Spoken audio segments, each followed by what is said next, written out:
2 buah belangong, 1 belangong 3,5 juta, 7 juta. Selesai urusan. Lalu kata Pak Imam, kita juga ada santunan anak yatim ini.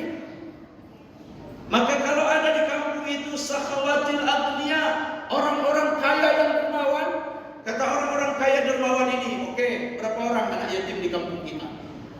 Masya Allah. Dan kalau ada seperti ini, maka dunia ini akan makmur, dunia ini akan tegak, dunia ini akan jaya dengan hadirnya orang-orang kaya yang dermawan. Insya Allah di Banda Aceh ini banyak sekali orang-orang kaya yang dermawan. Saya ceramah di setiap kampung, ketika saya tanya, adakah santunan anak yatim ketika nuzul Quran? Ada, Ustaz. Berapa rata-rata per orang? 1 juta dapat. Ada yang 2 juta per anak yatim.